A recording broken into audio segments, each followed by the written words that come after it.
নমস্কার বন্ধুরা, রাধে রাধে। আজ চলো তোমাদের সঙ্গে একটা সুন্দর ভিডিও শেয়ার করলাম। আর আজকে তাহলে চলো তোমাদেরকে গোপুর ভিডিও শেয়ার করব। আর এখন কিন্তু প্রত্যেকের বাড়িতেই গোপাল আছে। সবার বাড়িতেই বলতে গেলে আছে, এমন কোনো বাড়ি নেই, হয়তো হাতে গোনা একটা দুটো এরকম হবে।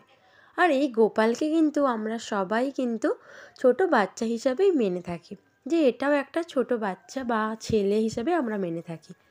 আর তার তো সব কিছু নিয়মকানুন পালন করতেই হবে। আমাদের ছোট ছোট ছেলে মেয়েদের যেরকম করে থাকি ওকেও করতে হবে। দেখো, সকাল সকাল হালকা হালকা গরম জল দিয়ে ওকে ঘি আর মধু মাখিয়ে দিয়ে স্নান করানো হয়ে গেল। ঘি আর মধুটা দিয়ে স্নান করালে কি গোপু পুরো একদম পরিষ্কার ঝকঝকে হয়ে গেল। আমরা বাচ্চা কাচ্চাদেরকে যেরকম সাবান শ্যাম্পু দিয়ে থাকি, এটাই হচ্ছে গোপুদের সাবান শ্যাম্পুর কাজ করবে। সেরকমই দেখো, ঘি আর মধু দিয়ে স্নান করিয়ে দিলাম। তারপরে এই যে জামা পরিয়ে দিয়ে চন্দনের ফোঁটা দিয়ে দিলাম। চন্দনের ফোঁটা দেওয়াটা কিন্তু খুব দরকার। যেমন আমরা ছোট ছোট বাচ্চাদেরকে কাজলের টিকা দিই, সেই রকমই কিন্তু চন্দনের ফোঁটা না পরালে দেখতে ভালো লাগবে না। বাচ্চাদেরকেও যেমন টিপ না পরালে দেখতে ভালো লাগে না, সেরকমই সেম একই ব্যাপার।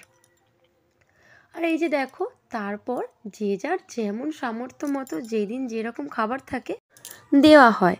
আর এখন গোপু সোনাকে দেওয়া হবে ফল। আর এদিকে দেখো সোনামা কেমন দেখছে, দেখো ও কিন্তু এখন বলতে পেরে গেছে। গোপালি বলো বা গোপু ভাই, ও কিন্তু এখন সব কিছুই বলতে পেরে গেছে, অনেক কথাই বলতে পেরে গেছে। আর এই যে দেখো, এখন ফলগুলো কেটে নেওয়া হবে। তো চলো তাহলে ফলগুলো কেটে নিই। আর তারপরেই দেখো সিংহাসনে বসিয়ে মুকুটটা পরিয়ে দেওয়া হলো।